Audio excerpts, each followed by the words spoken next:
Hola, ¿qué tal? El día de hoy hablaremos de un tema muy profundo y poderoso que va a cambiar totalmente tu vida: las heridas del alma o las heridas de la infancia.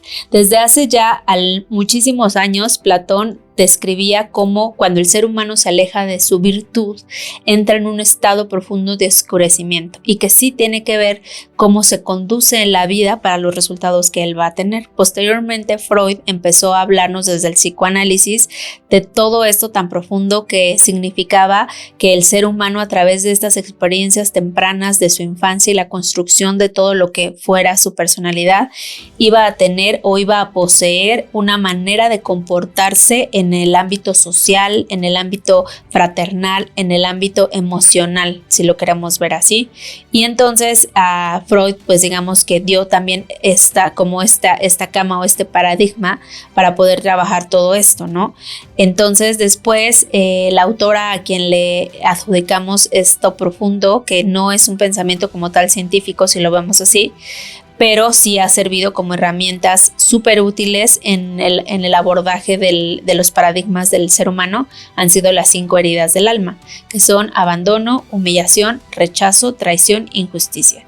Estas heridas se han desarrollado a partir de que en la práctica existen patrones que se repiten en los pacientes, ciertos comportamientos que pasan una y otra vez, del cual la persona desde su comportamiento, desde su dolor, no puede interpretarlo o no se da cuenta que se encuentra ahí, ¿no? Entonces yo creo que más o menos en 3 meses va a salir un libro muy importante mío que se llama Las criaturas del trauma. ¿Por qué este título tan fuerte o tan intenso? Porque justamente no solamente en mi experiencia ahora que soy maestrante en psicoterapia y esperemos que pronto pueda ingresar al doctorado también, sino como médico. Yo soy médico, más o menos, tengo más de 10 años como médico y siempre tuve esta incertidumbre de saber un poco más de los pacientes. Mi consulta siempre fue como preguntar acerca de todo, ¿no? Como era antes la relación médico-paciente, ¿no? Una relación cálida, una relación real de sentir el beneficio del paciente o buscar el beneficio del paciente.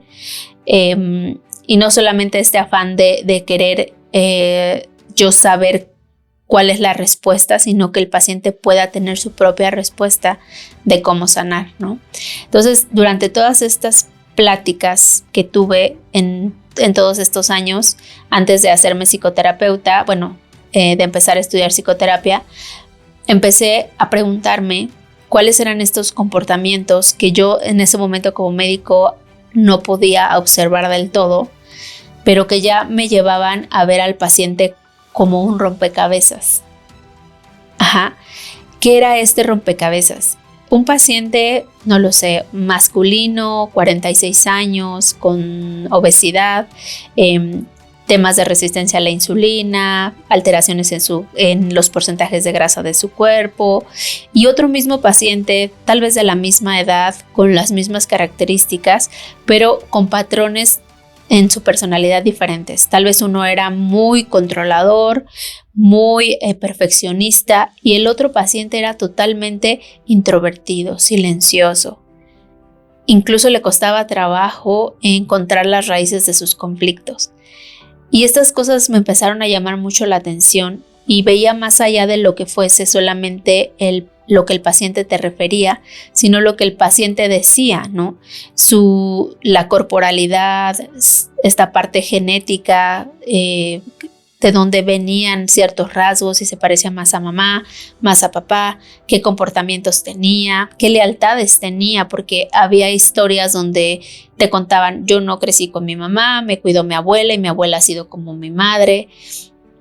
O al revés, ¿no? No tuve a papá ni a mamá, fui educado por una tía. Entonces, esto sí va siendo un rompecabezas también en las enfermedades que podían desarrollar, incluso en las enfermedades que puede desarrollar todo un clan, ¿no? De tener o sentir que podemos estar adheridos a un dolor o a un caos. ¿Cómo poder ayudar a estas personas literal a desanclarlos de ese caos? Me decía una paciente que tenía una enfermedad autoinmune La enfermedad autoinmune es aquella enfermedad donde tus células generan un proceso inflamatorio hacia tus propias células en diferentes tejidos, en diferentes órganos, y obviamente estos procesos inflamatorios pues generan grandes secuelas para el cuerpo, ¿no? Un dato alarmante siempre va a ser el dolor, ¿no? El dolor nos llama la atención en un paciente cuando pensamos que hay este tipo de enfermedades, y en este tipo de pacientes que tienen estas enfermedades hay historias profundas de abandono, mucho abandono y también mucho rechazo, ¿no? Entonces, cuando vas dándote cuenta que sí existen ciertos patrones que se repiten, es importante dos cosas. Uno, entender si lo que refiere el consultante o el paciente es algo que es profundamente sentido desde su corporalidad o su biología, y la otra es qué tanto es una interpretación de lo que él vio. O sea, voy a volver a explicarlo. ¿Por qué? Si el dolor del paciente, cualquier dolor es genuino, sea de cual sea el origen, pero a lo que voy es, si el paciente, por ejemplo, te dice que sufrió muchísimo abandono y violencia, y si de repente reestructuras tú al paciente para que cambie la percepción, y entonces ya cuando voltea a ver esa herida dice, creo que no fue tanto así, en esa situación a veces podemos llamar que es una herida, pero no es tan compleja, ¿ok? Y pues afortunadamente es más fácil ayudar a un paciente a rehabilitarse de un proceso así. Existen otros términos más profundos como es trauma complejo, que en este caso el paciente pues tiene una serie de sucesos que desfragmentaron la realidad o la seguridad con la vida. O sea, si yo se los puedo explicar de una forma sencilla, es eso. Y entonces cuando ya empecé yo a profundizar un poco más con mis pacientes, lo primero que hice pues fue hacerme coach, ¿no? Y después de hacerme coach y ya aplicar algunas herramientas de desarrollo personal en presente, que para mí el coaching es eso, pero empezar a darme cuenta que había que sumergirse muy de vez en cuando al pasado o a la historia del paciente, y que eso tenía que hacerse con profundo respeto, fue cuando dije, creo que es momento de mejor hacer algo todavía mejor y hacer la maestría en psicoterapia. Entonces, cuando tú te das cuenta que estos pacientes son sobrevivientes y que siguen a veces siendo víctimas del tormento de todo lo que han vivido, porque existen historias, chicos, que no se imaginan, de verdad. O sea, sufrimiento tras abuso y de personas cercanas y significativas. Y entonces la persona pierde la concepción o la idea de lo que es la seguridad en la vida, la seguridad en las personas. Se vuelven literal una criatura, por eso es este título, y esta criatura no está viviendo la vida que tiene que vivir, está viviendo la vida que puede vivir, está sobreviviendo, y está sobreviviendo a las relaciones, porque si lo queremos ver de forma muy sencilla, tal vez terminan una relación que no funcionó, con diferentes matices de cosas graves, incluso violencia, pero al final si no sanan o no sanas esta herida o este trauma, la vas a seguir heredando, y muy probablemente te desvinculaste de esta persona violenta, pero tus hijos o tus hijas siguen representando esos matices o esos fantasmas de esas estructuras introyectadas de manera interna con estos hijos y con los hijos de esos hijos, ¿no? Entonces, cuando tú decides darte cuenta que algo no está funcionando bien en tu vida, o que algo se repite, o que algo ya es asfixiante, es la primera oportunidad para que tú voltees a ver y a despertar y decir, algo no está funcionando, algo ya no soporta mi cuerpo, algo necesita ir a otro nivel, ¿ok? Si lo vemos desde un nivel de conciencia muy, muy sencillo, que puede ser del doctor Michael Beckwith, si no recuerdo mal su nombre, en un libro que tiene, él describe niveles de conciencia de forma muy sencilla, donde hay un nivel que es el nivel básico o el nivel sociocultural donde todos estamos. Entonces, cuando nosotros no alcanzamos a percibir esta herida o esta o esta insatisfacción, estamos nosotros inmersos en ese sistema, ¿no? O sea, me levanto, me cambio, me baño, me visto, trabajo, me alimento, mal me alimento, convivo, un poco no profundizo, genero emociones contradictorias o no con las personas que me rodean, regreso, duermo y todo el tiempo estoy en ese ciclo. No me estoy dando cuenta realmente que existen otras cosas para mí, ¿no? Que mi alma en el fondo quiere otras cosas. Entonces, normalmente, o el ser humano, a mí me pasó, accedemos al siguiente nivel de conciencia a través de una enfermedad o a través de una crisis. Porque la crisis es cuando tu ego se aplana, cuando tu ego queda totalmente en el piso y entonces el ser humano al sentir esta derrota es cuando empieza a darse la oportunidad de ver las cosas diferente. Ahora, no toda crisis es un sinónimo de evolución. ¿Qué características tiene que tener el alma de la persona para que esta persona pueda tener el privilegio, él mismo o ella misma, de acceder al siguiente nivel de conciencia? Bueno, lo más importante que yo creo que debe tener es un liderazgo absoluto por su autoestima. Eso significa que tiene una percepción real de lo que es el autoestima. Yo puedo decir, tengo una buena percepción de mi autoestima, pero en el fondo no me chequeo mi salud, no me chequeo mis dientes, no me chequeo nada, mis pies, no me chequeo mis pies. O sea, en general aparento tener una buena autoestima, pero en lo profundo no lo tengo, ¿no? La otra característica es tener una flexibilidad en el conocimiento, ¿ok? Lo que hace que una persona se quede en ese lugar por mucho tiempo es justamente que son rígidos, dogmáticos. Incluso a veces tienen una personalidad fantasiosa o histriónica que se aleja mucho de lo que es la realidad, ¿no? Otra característica importante sería una conexión espiritual real con algo superior o fuera de sí mismo que al final sabe que está en él mismo, ¿ok? Entonces el concepto de espiritualidad pues sería algo súper importante también, ¿no? Por esta sesión solamente voy a dejarles estos conceptos que son útiles para este momento y después les contaré acerca de otros conceptos. Entonces, cuando el ser humano tiene estos conceptos, sabe que hay algo más que puede darle esa panacea, esa diferencia en su vida. Entonces va a buscar o busca inicia el viaje para cambiar eso, ¿no?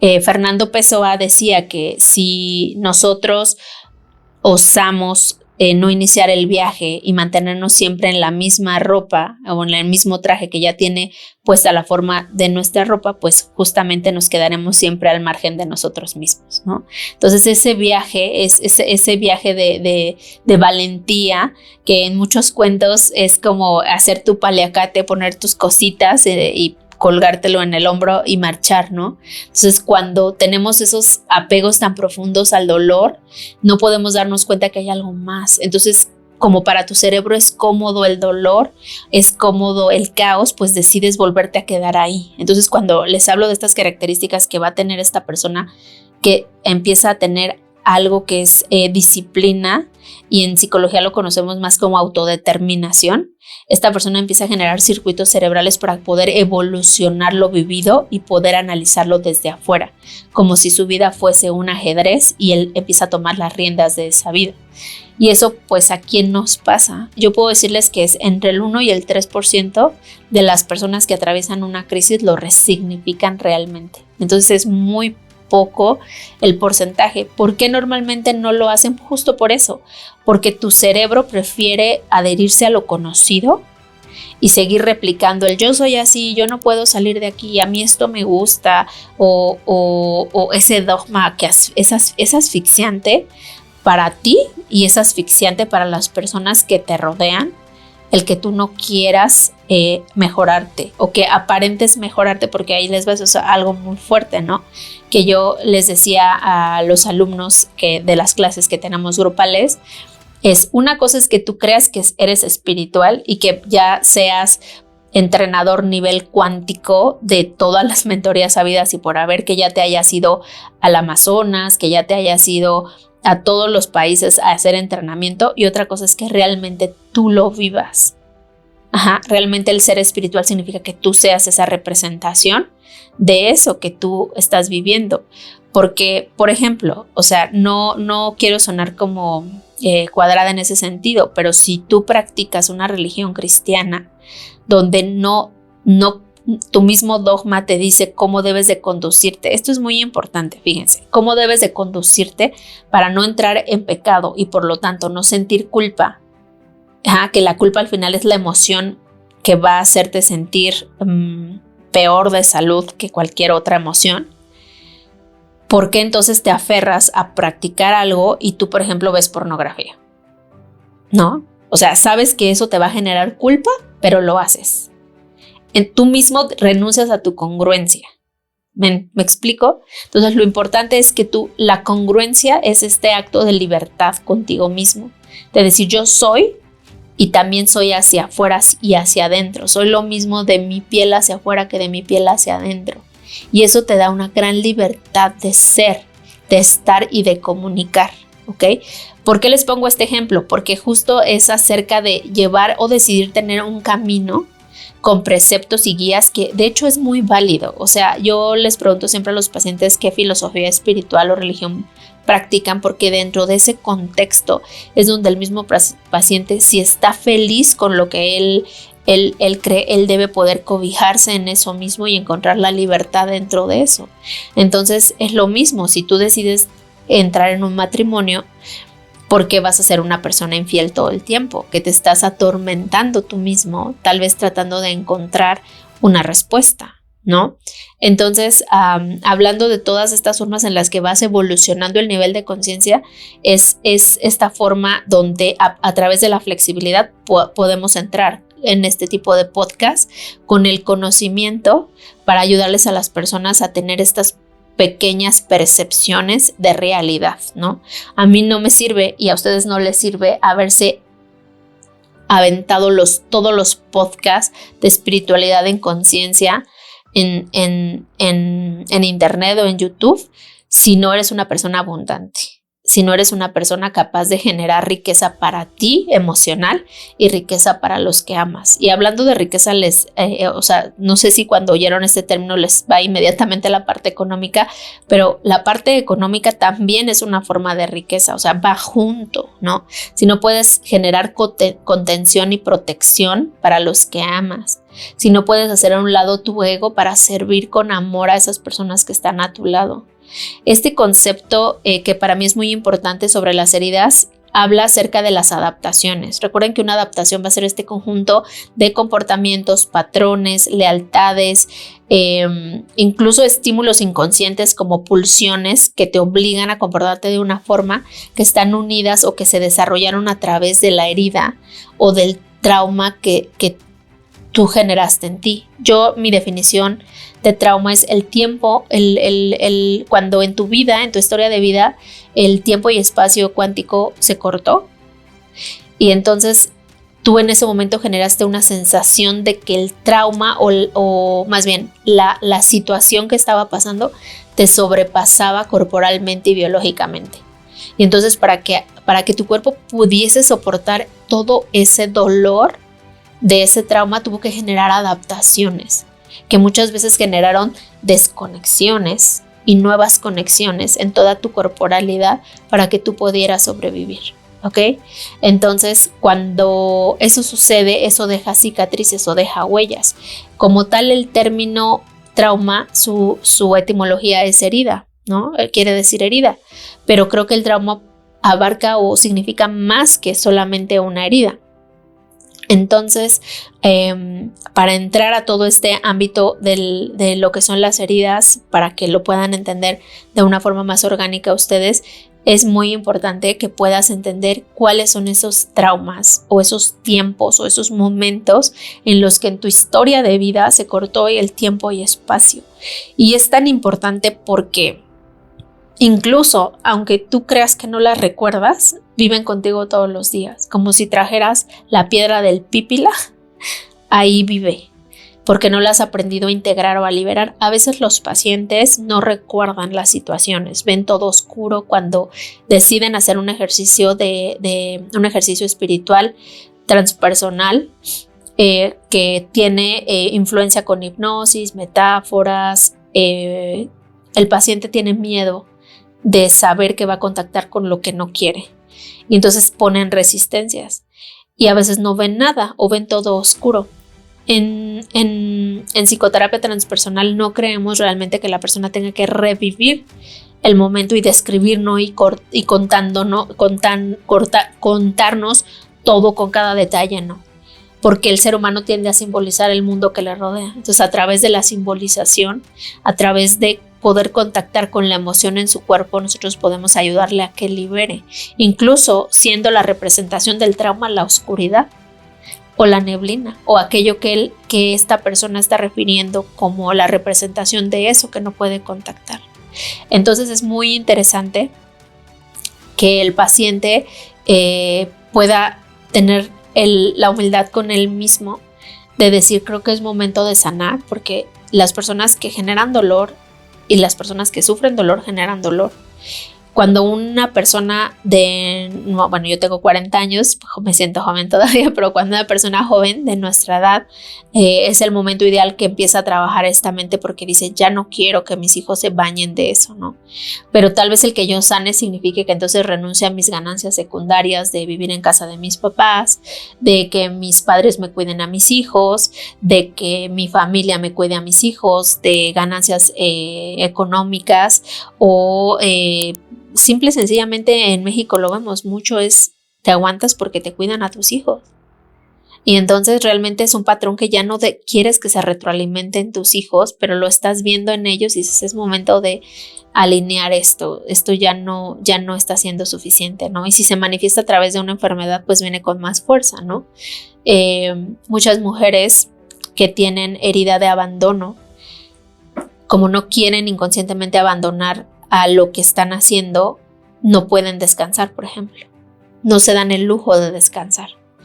Tienen un tipo de personalidad o un estereotipo de personalidad de mujer independiente y entonces la única forma de descansar es enfermándose. Entonces inconscientemente pueden generar enfermedades para poder tener este tiempo fuera o para poder llamar la atención, ¿no? Y es fuerte, ¿no? O sea, es fuerte porque cuando te das cuenta de estos patrones, pues te das cuenta que no solamente te estás dañando a ti o que estás actuando a través de ese patrón, sino te das cuenta que pues finalmente las personas que están a tu alrededor también te van a tratar como tú mismo te estás tratando. Entonces, tienes tanto miedo al abandono y la adaptación que tú tienes está haciendo que las personas que están a tu lado te estén abandonando todo el tiempo, ¿no?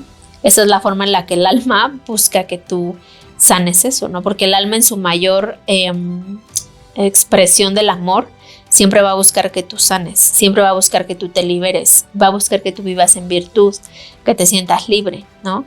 Entonces voy a decirles rápidamente las adaptaciones que generamos o la mayoría de adaptaciones que nosotros generamos cuando tenemos estas heridas, ¿no? Entonces, por ejemplo, del abandono, te vuelves una persona dependiente que te angustia mucho de la soledad.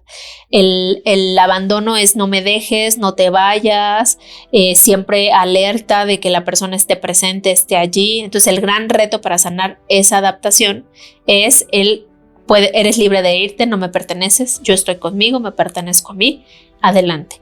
En acciones, ¿cómo se manifiesta? Pues no estar stalkeando redes, no estar stalkeando el celular, no decir a todo que sí, incluso cuando a veces no se quiere o son cosas que te están lastimando. Ese es un tip para hacerlo. La humillación es, me cuesta trabajo aceptarme, no soy suficiente para, y la humillación tiene algo fuerte. La humillación genera en los hombres, sobre todo, en los hombres, pues sí, muchos narcisistas, que digo, los narcisistas reales son pocos, pero más bien con rasgos de narcisismo tienen esta herida de humillación, ¿no? Y en las mujeres se desarrolla más que el narcisismo, el trastorno histriónico de la personalidad. O sea, es como una manera de narcisismo, pero más ilusoria, si lo queremos ver así. Pero algo que es grave para, sobre todo en el caso del hombre, que la humillación, y también en la mujer, ¿no? Pero en el hombre lo lleva incluso a cometer muchos actos de violencia, es la paranoia.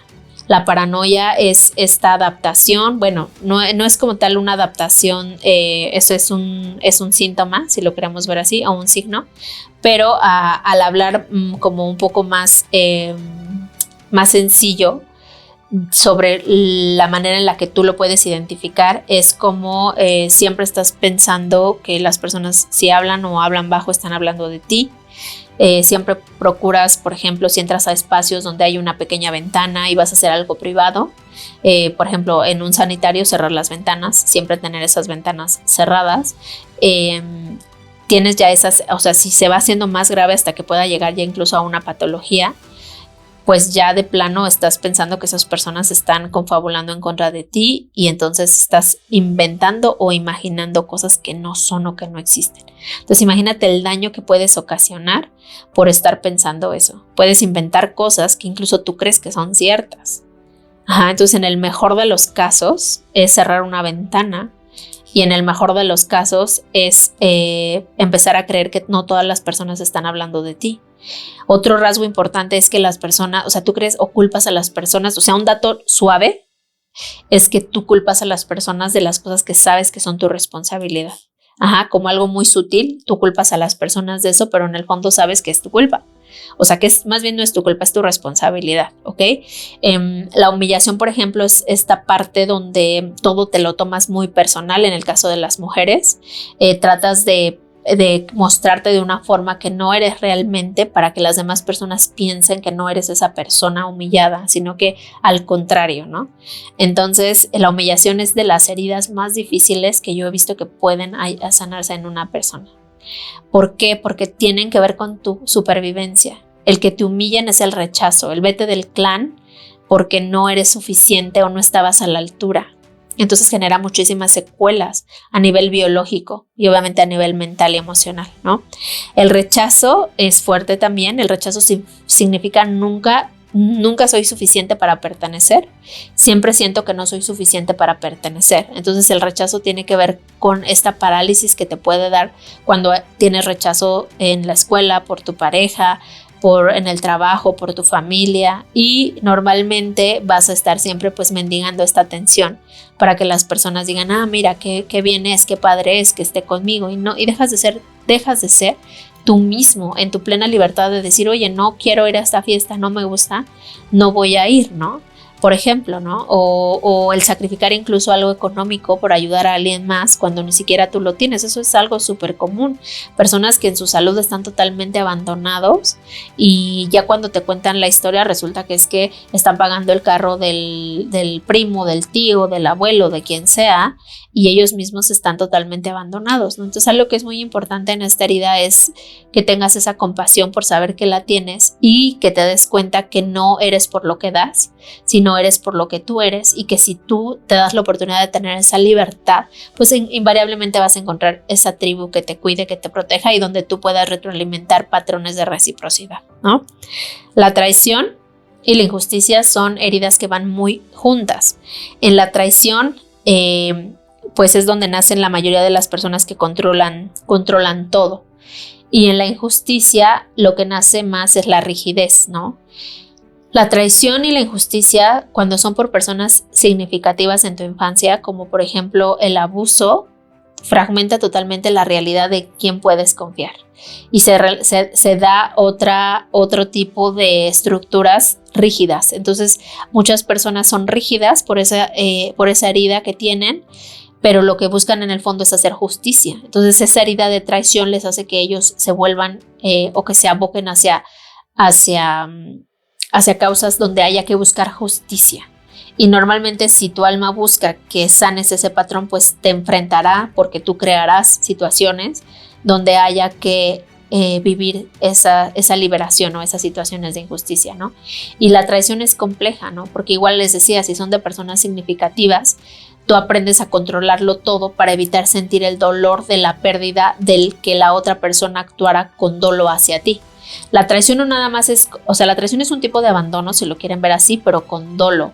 Fíjense lo que les estoy diciendo, porque implica que la otra persona supiera que me podía lastimar porque yo le amaba y no le importara lo que no importara lo que esta persona sintiera y aún así decidiera ejecutarlo.